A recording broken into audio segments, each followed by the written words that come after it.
welcome or welcome back to my channel, Lydia Lost the Plot.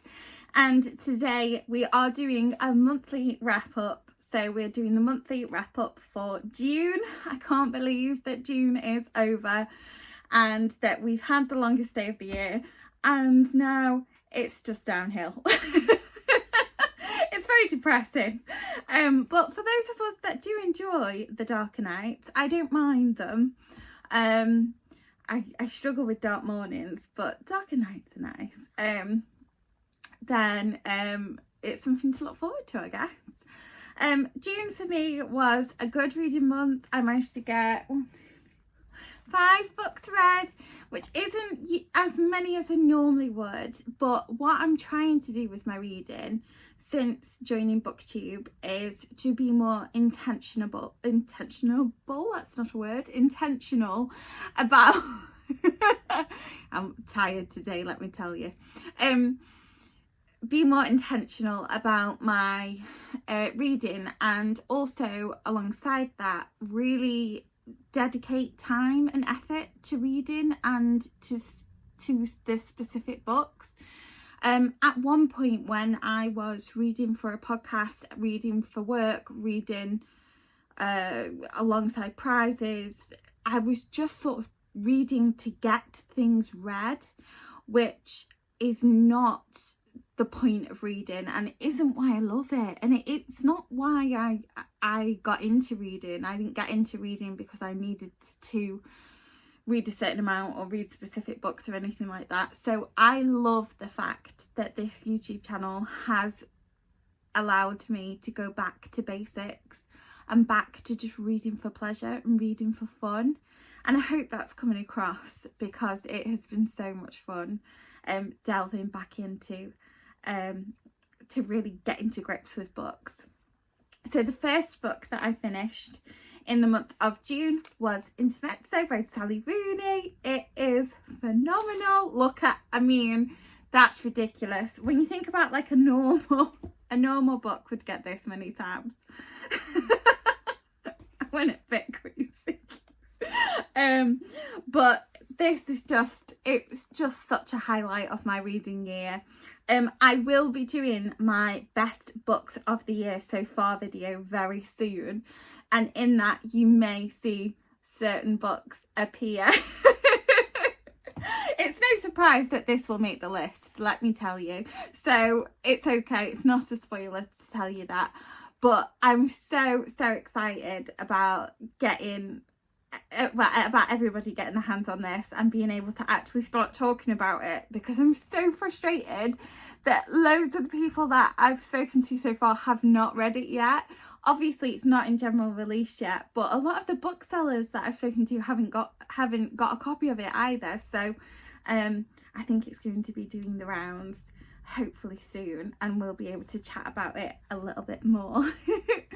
The next book that I read in the month of June was Enter Ghost by Isabella Hammad. Now this was nominated for the Women's Prize for Fiction. It was shortlisted and I really wanted it to win. It's a shame it didn't, because it is so inventive, innovative, creative. It's just so fun, and it tackles really big, kind of scary socio-economic political issues that you think, oh my gosh, makes me feel sick having to try and understand this to my tiny little pea brain. But it does it with such this deftness of touch that you learn so much from it, but it feels like this immersive experience where it's not a lecture, it's not a big diatribe about trouble, it's just so heartfelt and so poignant that I can't stop banging on about it. And it does things with form that you have not seen. There are whole conversations in script format that allow you as the reader to become the observer in the scene, and it just is like taking a little step back. It's like breaking the fourth wall. It's so cool. So I really can't recommend this enough, especially for people that are in a creative industry, the arts especially, music and theatre, film, because I think this will really appeal to those people. So if you're looking for a gift for someone that's into that kind of stuff, and they're bookish, get Into Ghost on your list because it is so phenomenal. The next book that I finished was Glorious Exploits by Ferdia Lennon. Now, this is where we take a turn to prize reading. As you guys will know if you've been following along, I'm a Waterstones bookseller. Every year Waterstones do the Waterstones Debut Fiction Prize. This year I have been judging it. I've been able to read a heck of a lot of the long list, which is secret, but I've also been given the opportunity to read the shortlist, and this is one of the books on the shortlist. It's funny, it's acerbic, it's irreverent, it's so much fun. It's like horrible histories for grown-ups with a dash of kind of historical fiction and Irish comedy. Which sounds bonkers, but it is bonkers. And it's so much fun. It's like just stepping into this fantastical world. And for anyone that's looking for a slightly light-hearted take on historical fiction, but it also has a really deep heart, this would be the book for you. It's so much fun, and I loved it. I will be doing a Waterstones Debut Fiction Prize video that's going to come very, very, very, very, very soon. I keep saying that, but very soon. And I think that it'll be fun to deep dive into this one too. The next book, again on the Waterstones Debut Fiction Prize list, was Martyr by Kaveh Akbar. It did get tabbed. For those of you that don't know, I don't tab every book. I only tab the books that I feel really strike me. So it's not just tabbing either. My tabs indicate something because I'm a nerd and we love nerds. So they do, it will be something that will denote something in the book that I've underlined. So I don't underline all my books, but the ones that do have a special place in my heart. So this was also one that I think I will be keeping forever because I just love it. I fell in love with Cyrus, who's the protagonist, and it's so hard to explain what happens in this book because just like Glorious Exploits, it's bonkers and it's fantastic, and I don't know, it just makes you feel and it really makes you think about love and grief and what's important in life, and it does all of it with this kind of whimsical and beautiful prose. Like, it's phenomenal. So I can't stop going on about this, and I really hope it's going to make some more lists. I've seen it pop up on a few, but I'd like to see it on some more, because it is just so good, and I've hand sold quite a few copies of these already because I love it so much, which is great. And then last but not least, the book that I finished June with was The Ministry of Time by Kaliane Bradley, which is a kind of like outrageously fantastical sci-fi but not quite sci-fi literary adventure. Sort of sounds weird, but that's kind of what it is. I found it hard to explain this book because on the one hand it is a time travel mystery. There's a lot of kind of, it's sort of like a spy thriller with espionage, time traveling. It's like a John le Carré novel mixed with Doctor Who. It's just like crazy, but I really enjoyed it. It took me a while to get into, and some of it lacked a little bit of depth. Don't shoot me. I will go more into detail in my debut fiction prize video, but this was a fantastic book. It was a great book. I really think people that are into sci-fi, and I really think that people that are into literary fiction will both like this. So it bridges that gap really nicely. For me, there was just like this extra little layer that I just wanted to get into, that I felt it didn't go to. And this is one of the books, this is one of the rare books that I would say could have done with being longer, because I wanted to dive into some of the characters in it, and we just didn't get a chance to. And some of the subsidiary characters and the supporting cast were so great. They were such wonderful not caricatures, but characters. But they felt a little bit like caricatures because we didn't get to get inside them, if that makes sense. So whilst I thought it was a very good book, and I think it will appeal to so many people, and if it wins the Waterstones Debut Fiction Prize, I'm not going to be complaining because it's great, but for me it just needed that extra oomph. So yeah, good book, enjoyed it.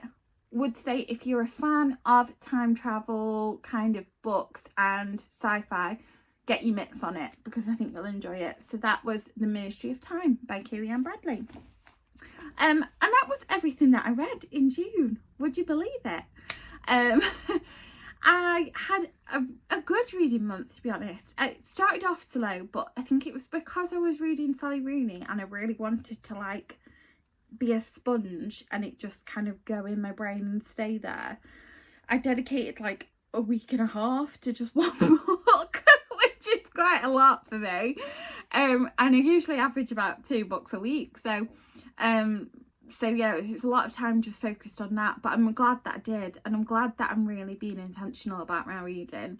Are you guys being intentional about your reading? What kind of approach are you taking to your reading this in coming up for the next half of the year?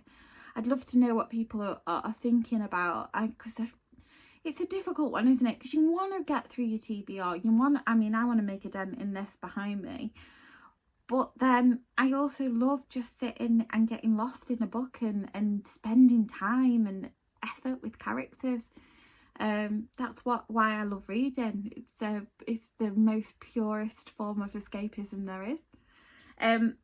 But going forward into July, I will be finishing off the debut fiction shortlist, should I say, with The Silence in Between by Josie Ferguson. This is a proof copy, so this is not what it actually looks like. The cover of the actual cover is phenomenal.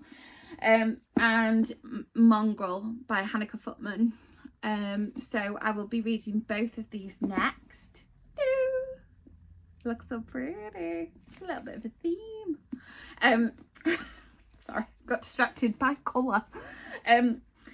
So they will be my next reads for definite, and then I'm not sure what I'm gonna do.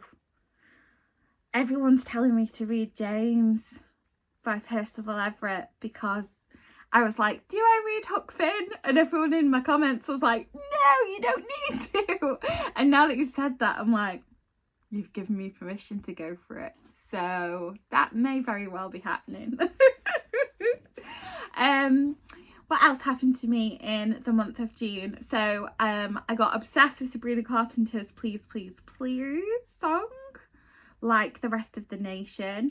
I'm super excited about what's happening with the Euros. Come on, England, it's coming home. It's not coming home, let's face it. But, you know, for a brief little tiny bit of time, I will pretend it is. My daughter turned 5. I can't believe it. I know, crazy to think that she's 5 now. what else have I done? I've met some good people, made some new friends, gone on a few adventures. It's been, you know what, it's been a lovely month. And I'm feeling positive, and as well as I felt in a very long time. For those of you that know me from before Lydia lost the plot, you'll know that I was quite poorly, and now I'm definitely on the road to recovery, and I'm just so grateful for everything that I've got, and I'm so grateful for you guys watching and coming over and enjoying my videos and commenting, because it really does make everything worth it. So I really hope that we continue to grow this channel over the next month, and that you'll enjoy watching me delving into all of these new reads, and that if you could, please comment down below the book that you're going to read in July. I'd love to know what you're going to get to, because I've already added like 4 books to my TBR from people in the comments. So I'm not the influencer, I am the influenced. Let me tell you. But yes, thank you so much for watching, and I hope you have a wonderful month.